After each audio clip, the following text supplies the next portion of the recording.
पीछे इसका on end off switch है इस इंस्ट्रूमेंट का। जैसे आप ऑन करोगे फर्स्ट एक बीप साउंड प्रोड्यूस होगी। बीप साउंड प्रोड्यूस होने के बाद यहाँ ये देख रहे हैं ये कलर स्टेटस इंडिकेटर बताता है इंस्ट्रूमेंट का।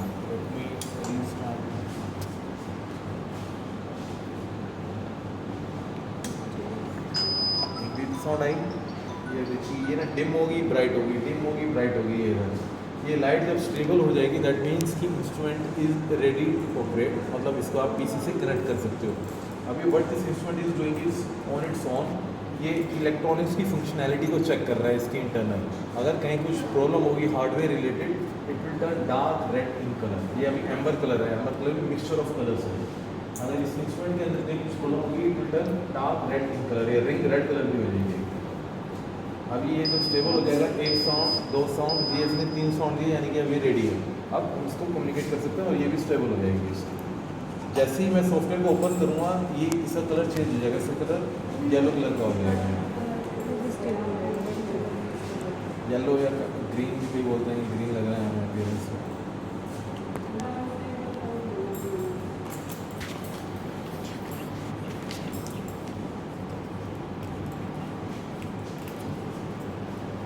ये देखो ये कलर चेंज हो गया इसके अंदर क्योंकि कम्युनिकेट कर गया इसके साथ।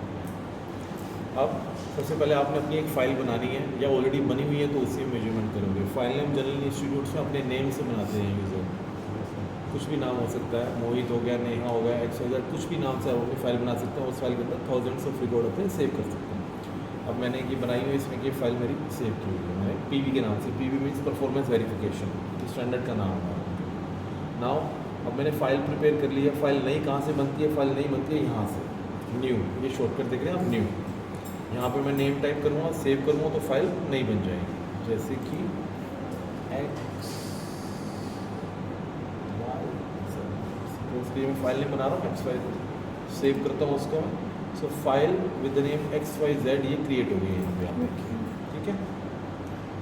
सिमिलरली अब मैं आया हूँ, मान लीजिए आज मैंने सॉफ्टवेयर ओपन किया, now I want to work in my file. मैं आऊँगा, मैं इस ओपन पे साथ वाले पे क्लिक करूँगा, येलो कलर का जो आइकन है, then I will select my XYZ file here and open. वो फाइल ओपन होगी, ये ब्लैंक है क्योंकि इसमें कोई मेजरमेंट नहीं हुई है, ठीक है। Now will start with the measurement part. हम सबसे पहले साइज़ मेजरमेंट करेंगे। आपके इंस्ट्रूमेंट में 2 ऑप्शन अवेलेबल है, size and zeta potential.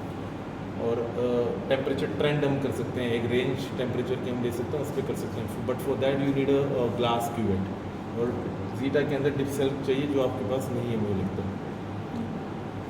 Major manual, यहाँ पे हमारा साइज़ सिलेक्टेड है ऑलरेडी, ये हमने साइज़ यहाँ से सिलेक्ट करना है, ऐसे जाके इधर साइज़, यहाँ पे सैंपल का नेम डिफाइन करना है आपका जो भी सैंपल है।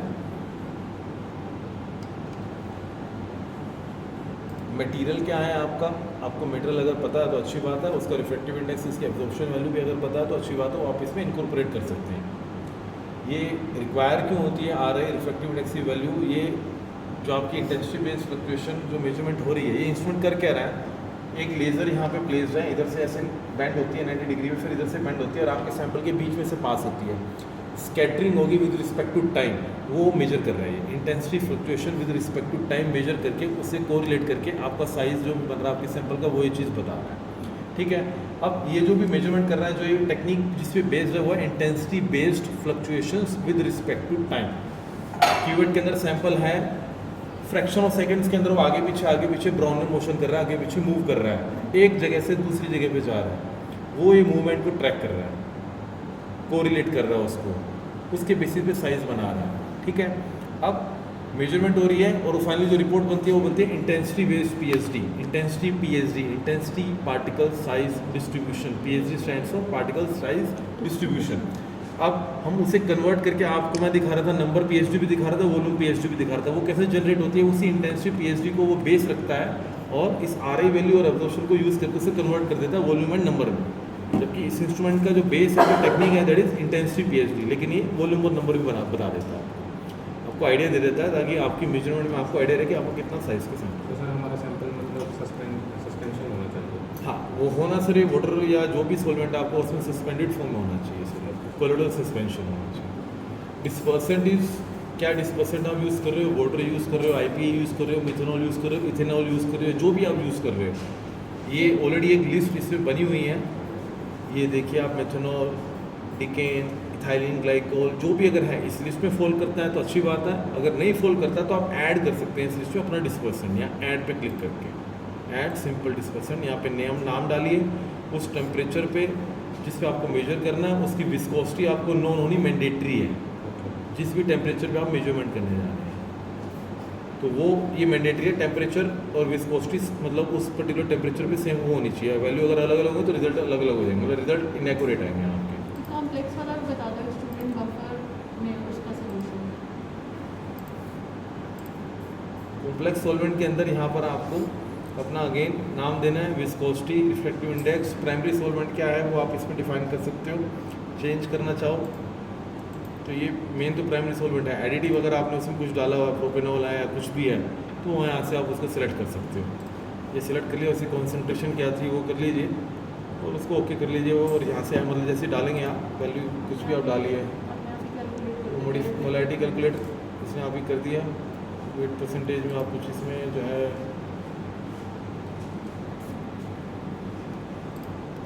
ओके हो गया, ऐड कर दीजिए, ये ऐड हो जाएगा,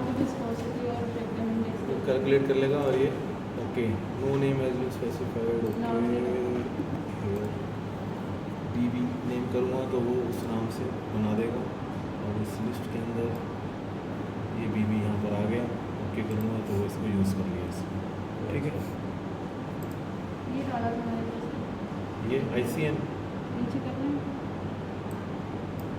ये वाला था लास्ट में sodium acetate buffer.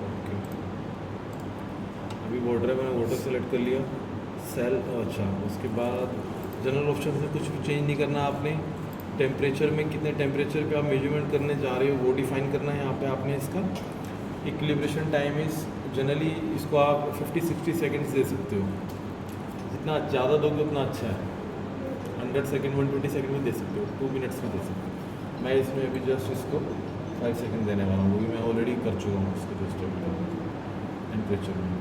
Cell is आपके पास यही सेल अवेलेबल है अभी डिस्पोजेबल DTS 0012, ये सेल सेलेक्ट कर लिया, अगर आपके पास ग्लास क्यूबेट आती है कल को तो सेल टाइप यहाँ से चेंज कर सकते हो आप, ठीक है।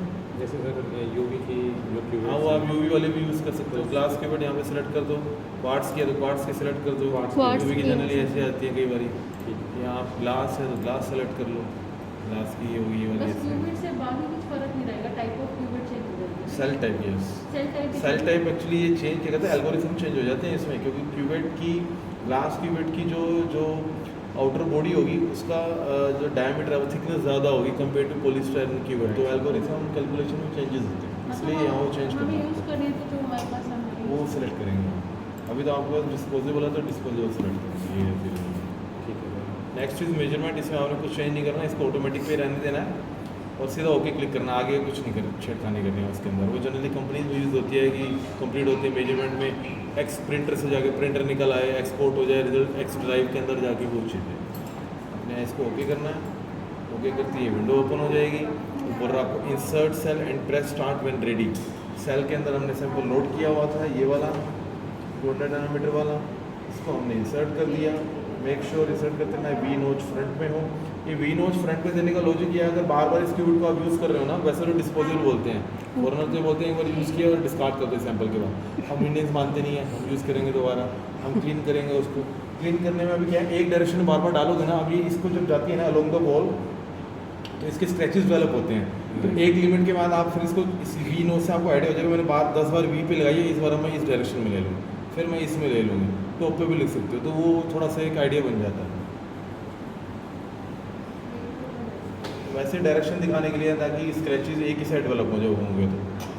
Insert cell and press start when ready, मैंने सेल इंसर्ट कर लिया है, मैं स्टार्ट प्रेस करूँगा, अब ये स्टार्ट कर दिया मैंने मेजरमेंट, अब वो इक्विलिब्रेट करेगा 5 सेकंड्स के लिए, आप लोगों को जनरली 60, 80 या 120 सेकंड्स तक इक्विलिब्रेट करना है, क्योंकि आप लोग क्या करोगे अपना सैंपल जब लेके आओगे फ्रिज वगैरह से लेके आते होगे या हो सकता है बाहर से आ रहे हो तो टेम्परेचर डिफरेंस आ जाता है, यहाँ 25 डिग्री है, इसके अंदर 25 डिग्री, बाहर कुछ टेम्परेचर है, थर्मल ग्रेडियंट्स डेवलप होते हैं जिसकी वजह से रिजल्ट चेंज हो जाता है, तो वो एक स्टेबिलिटी 2 मिनट का 3 मिनट का आप दे सकते हो इसमें, वो तो शाम को अगर शाम को रूम टेम्परेचर पे है तो फिर कोई प्रॉब्लम नहीं, 1 मिनट 1 मिनट भी ठीक है, 4 डिग्री से लेके आया सर। मतलब वो ये है कि इतने मिनट में रखिए ना फिर आप। 25 डिग्री सेल्सियस पे पहुंच पहुँचेगा। इंस्ट्रूमेंट को तो टेम्परेचर ऑन कर दे 25 डिग्री अटेन कर लेता हूँ। पेल्टियर लगा हुआ हो तो कुछ फ्रैक्शन ऑफ ये लगा रहा हो सेकंड के अंदर 60-70 सेकंड 80 सेकंड इसमें मेंटेन कर लेगा 25 डिग्री। अब ये मेजरमेंट सेटिंग्स ऑप्टिमाइज कर रहा है। मेजरमेंट सेटिंग्स में क्या ऑप्टिमाइज कर रहा है, एटीन्यूएटर चेंज कर रहा है। आप इस सैंपल के ऊपर कितनी लेज़र लाइट डालनी जो है वो ठीक रहेगी, वो ये डिसाइड कर रहा है ऑन इट्स ओन। उसके बेसिस पे ये फाइनल एटीन्यूएटर सेलेक्ट करेगा और फिर लेज़र लाइट जो है इंस्ट्रूमेंट उसके सैंपल के थ्रू पास करेगा। लेकिन ज़्यादा लेज़र लाइट भी इल्यूमिनेट नहीं करेगा कि सैंपल को कहीं रिएक्ट करने लग जाए, कम भी नहीं करेगा कि मेजरमेंट ही ना हो, स्कैटरिंग ही ना हो रही है, ऑप्टिमम स्कैटरिंग फ्लोरेसेंट होगा वो भी ये अपने अकॉर्डिंग फिर उसके अकॉर्डिंग लेज़र को एडजस्ट करेगा, मतलब लेज़र लाइट कितनी ड्रॉप करनी है उसके ऊपर सैंपल के ऊपर। यहाँ लोग शीट से आप देखेंगे इसने पहले काउंट रेट अलग अलग लिए, 3 से कुछ लिए, इसने पोजीशन चेंज करी लेज़र की, आगे पीछे करके देखा, जो फाइनल ऑप्टिमम पोजीशन होगी ना वो ऑन इट्स ओन डिसाइड करेगा। वही बोल रहा है ऑप्टिमाइजिंग, तो ऑन इट्स ओन ही ऑप्टिमाइज कर रहा है सेटिंग्स को, मेजरमेंट सेटिंग्स को।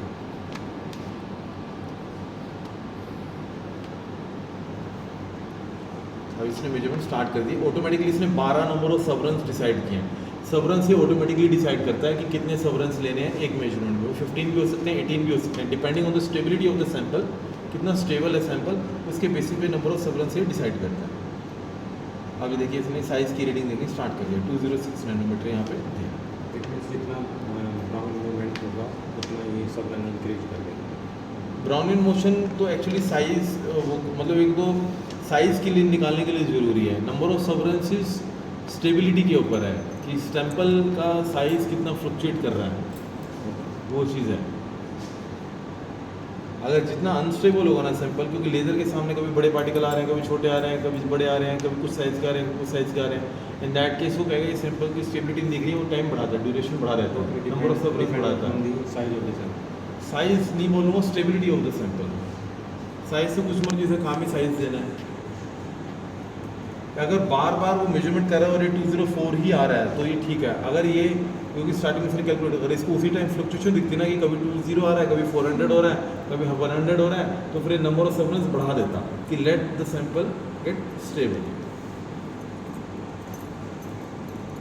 100 नंबर ऑफ सबरेंस तक भी चला जाता है, 100 तक भी जा सकता है नंबर ऑफ सबरेंस।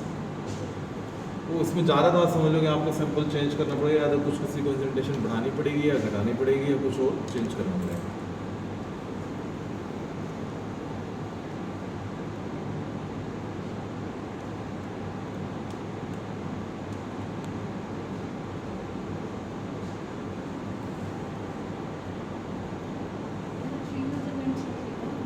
रख दिए मैंने, वैसे ही स्वैप कर दूँगा नहीं, ऐसा कुछ फर्क नहीं पड़ेगा, एक मेजरमेंट में आसपास ही रहता है उसका।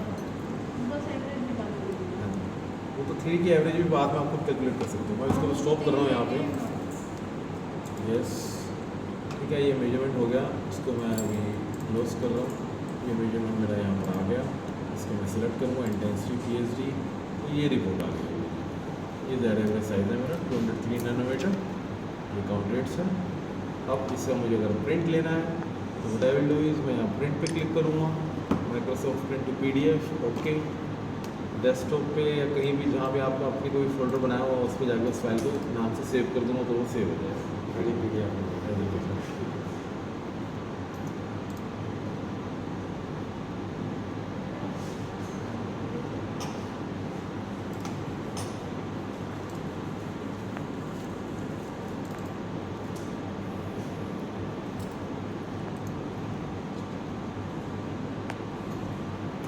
ठीक है जी, ऐसी रिपोर्ट है।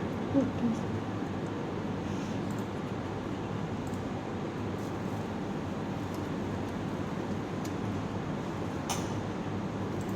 अब ये जो रिपोर्ट आई है साइज़ की, इसका इंटेंसिटी PSD भी आप देख सकते हो, वॉल्यूम PSD भी देख सकते हो, नंबर PSD भी देख सकते हो, क्या क्या आया है इससे आपको आइडिया हो जाएगा। किलोग्राम भी देख सकते हो, मिनट भी देख सकते हो। ये स्टार और वो आपको बोलो देखो एकदम आपस में ओवरलैप करें कि सैंपल एकदम स्टेबल है। अगर ये अनस्टेबल होता तो ये स्टार और इसमें आप कहाँ ये इक्विवेलेंट फिट करके रखता है हर एक विद रिस्पेक्ट टू टाइम जो है ना कोरिलेशन करता रहता है कि कितने चेंजेस आ रहे हैं, क्या आ रहा है। अगर स्टेबल रहेगा, ज़्यादा चेंजेस नहीं, फ्लक्चुएशन नहीं हो रही होगी तो आपस में ओवरलैप कोड व्यू पे आ जाते हैं दोबारा। अब हमने मान लीजिए जीटा की मेजरमेंट करनी है हमने, ठीक है। मेजर पे गए, मैनुअल, यहाँ से हम साइज़ की जगह हम जीटा पोटेंशियल सेलेक्ट करेंगे।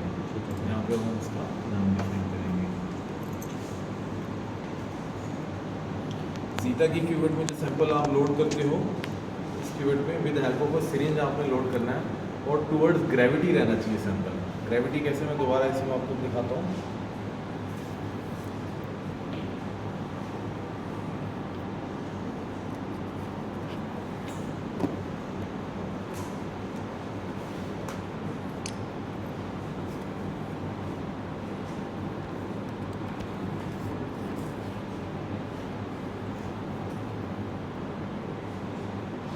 बबल नहीं आना चाहिए इस क्यूबिट के अंदर।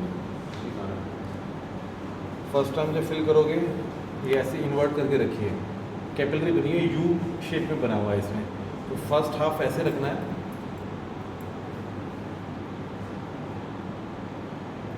ये फर्स्ट हाफ में आ गया। अब आते इसको इन्वर्ट कर दूँगा, ये टूवर्ड्स ग्रेविटी है ताकि इसमें बबल फॉर्मेशन ना हो। और फिल कितना करना है, यहाँ तक करना है, इसमें मैक्सिमम फुल और मैक्स का एक साइन बना हो, वहाँ तक ही फिल करना है। ये फुल और मैक्स का ये साइन बना हुआ है, ये स्ट्रेट लाइन यहाँ तक करना है।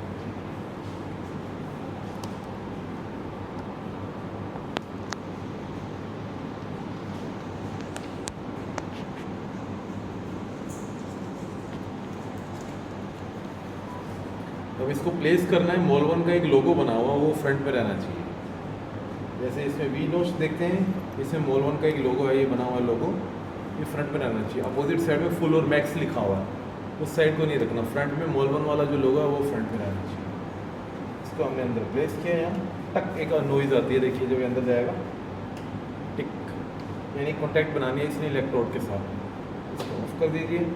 अगेन सेम इसमें भी ऐसे ही नेम डिफाइन करना है आपने,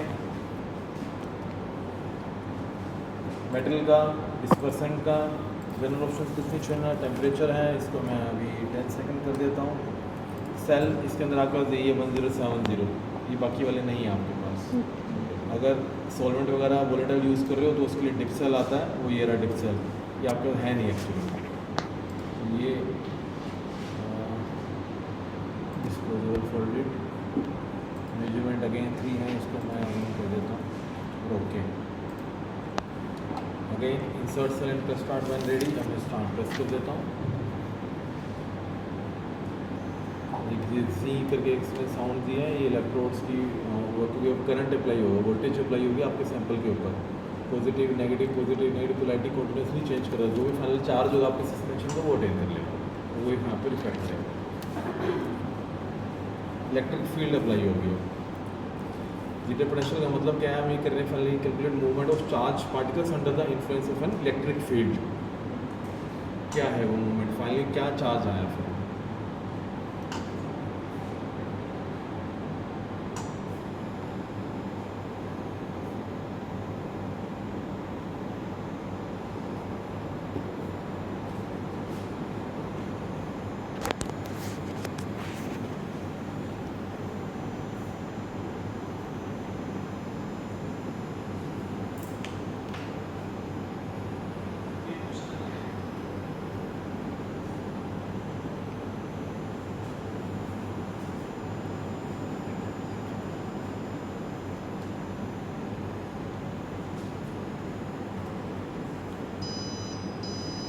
जी ये सैंपल रन हो गया, beep beep sound, measurement is complete. जो मैंने अभी सस्पेंशन रन किया उसका जीटा पोटेंशियल है -47.2 मिलीवोल्ट। केमिस्ट्री डिफाइन करती है -30 से +30 मिलीवोल्ट के बीच में अगर कोई सैंपल फॉल करता है दैट इज़ अनस्टेबल, अगर उससे बाहर जाता है तो that sample is stable. Again वो लेकिन स्टडी का पार्ट होता है कि आज -25 आ रहा है, कल वो -35 आएगा या नहीं आएगा, या -30 आ रहा है, क्या चेंजेस हो रहे हैं, सेम रहता है 1 महीने बाद भी, ये सब स्टडी का पार्ट है। तो ये जीटा पोटेंशियल है, स्टैंडर्ड एविएशन 5.79 आ रहा है, ये जितना 10 वोल्ट या रात बोलो 15 वोल्ट मिली वोल्ट से जितना नीचे है उतना अच्छा। तो जैसे -17 आया था हाँ जी। और यहाँ पे कोई पीक नहीं थी, ब्लैंक था। वो पीक नहीं थी, इसका मतलब आप एक सैंपल की जो कंडक्टिविटी है ना उस टाइम पे आप ये देखिएगा ये 5 ms/cm से ऊपर होगी। कंडक्टिविटी अगर बहुत ज़्यादा हाई होगी इन दैट केस ये प्लॉट जनरेट नहीं कर पाता, ये ग्राफ जनरेट नहीं हो पाता। और जनरल उसकी रिपोर्ट गुड थी। About the range of the potential. Range is -30 to +30 millivolt के बीच में अगर वो फॉल कर रहा है देन दैट ये सैंपल इज अनस्टेबल। अगर उससे बाहर फॉल कर रहा है यानी कि 32, 3 आ रहा है, then your sample is stable. एक डिफाइन किया है, but again it is a part of R&D। आपको अपने सैंपल को रिसर्च करना है कि again and again after 1 month also the zero potential is same और नॉट, और whether it is coming on the positive side और ऑन द नेगेटिव साइड। वो आपको एक स्टडी का पार्ट आपको वो देखना है। जब कभी आप जीरो पोटेंशियल करते हैं और आपको यहाँ पे अगर ग्राफ नहीं शो होता है तो straight away have a look at this conductivity. ये it should be less than 5 ms/cm। अगर इससे ऊपर होगी ग्राफ प्लॉट नहीं जनरेट हो पाएगा, क्योंकि कंडक्टिविटी बहुत हाई है उसकी। आपको हो सकता है सैंपल डाइल्यूट करना पड़े। 0.5 से ऊपर होगी तो नहीं। 5 ms, नॉट 0.5, 5। आपको वो सैंपल आपकी फाइल में होगा वो वाला? Yes sir. हाँ, 5।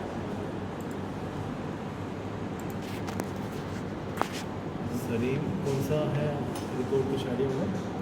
नीचे वाले ना यहाँ पे अभी साइज सेलेक्टेड है, समरी होनी चाहिए थी।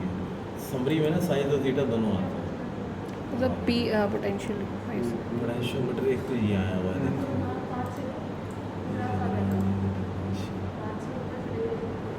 ठीक है। यहाँ तो ग्राफ बना हुआ है आपके सैंपल का। इसके अलावा ऐसा हो सकता है, काफ़ी किए हुए हैं। कुछ डेट याद है कब किया था? आपने सितंबर में किया था या? रिसेंटली ऑलमोस्ट शायद सैंपल किया हो। ये भी नहीं है, ये रहा इसमें तो। लेकिन ये ना कनेक्टिविटी 13.8 है, 5 से बहुत ज़्यादा नहीं है भाई, ठीक है। तो ये कम होनी चाहिए। अगर हम सैंपल को डाइल्यूट कर देते तो मे बी तो ये आ जाती है। कितनी बार गुड भी लिखा है लेकिन फिर भी ग्राफ नहीं।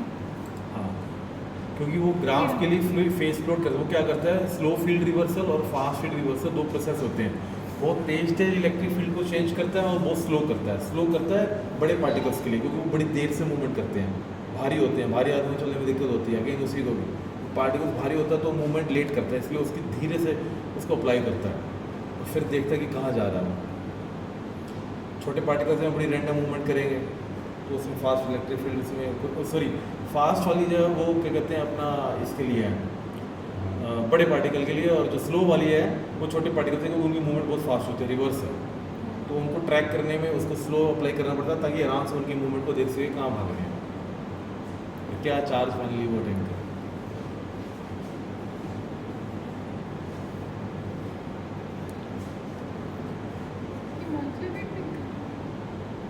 क्या? मॉलिक्यूलर वेट दिखा है। ये लिखा आता है, इसके लिए स्टैंडर्ड्स का चाहिए होते हैं कुछ अलग, उसके पीसीपी से निकाल सकते हो। But again GPC is the right technique, right instrument for taking out the molecular weight of N acid.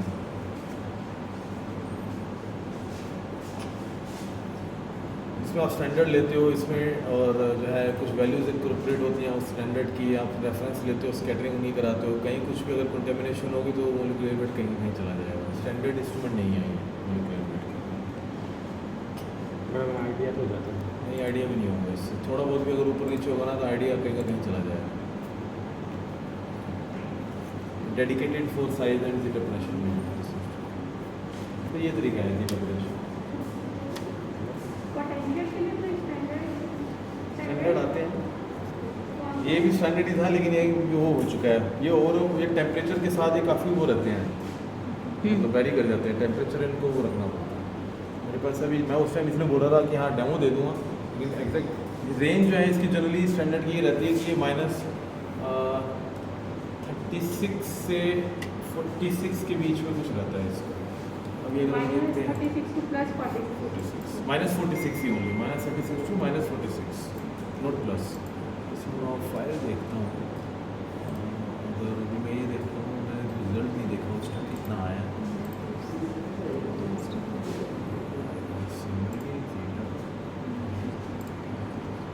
XYZ वाले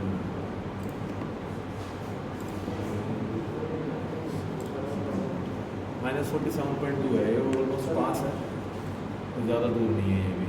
क्लीनिंग वगैरह करके करेंगे तो ये साइज के केस में अगर हम बीटा साइज से करते हैं, टैब से करते हैं तो मोर और लेस सेम है। नहीं, ज़रूरी नहीं है, क्योंकि टाइम में तो आप सेम टाइम में उसमें एक पर्टिकुलर रीजन में फोकस करते हो आप उसमें, और आपको पॉइंट जहाँ पे आपको नैनो में दिखेंगे उसी को कंसिडर करोगे तो दूसरे को बाहर निकालोगे। इसमें ये सारे इसमें ऐसा नहीं, इसमें तो सारा करेगा तभी जेड एवरेज बढ़ जाती है। So same sample different dilution से results differ कर रहे हैं। हो जाएगी चीज़, हो सकते हैं। डिपेंड करता है सैंपल की प्रॉपर्टी डाइल्यूशन उसके effect dilation no doubt effect तो करेगा, बिल्कुल मतलब कई केसेस में नहीं भी करता, कुछ सैंपल ऐसे होते हैं पर मोस्टली केसेस में डायलेशन इफेक्ट इफेक्ट कुछ ना कुछ तो रहता है। सेम सैंपल था, जैसे एक बार उसकी रीडिंग ली है, हाँ जी। फिर दोबारा उसको थोड़ा सा मतलब मिक्स करके दोबारा उसकी रीडिंग लिए तो भी चेंज होता है। डिपेंड करता है।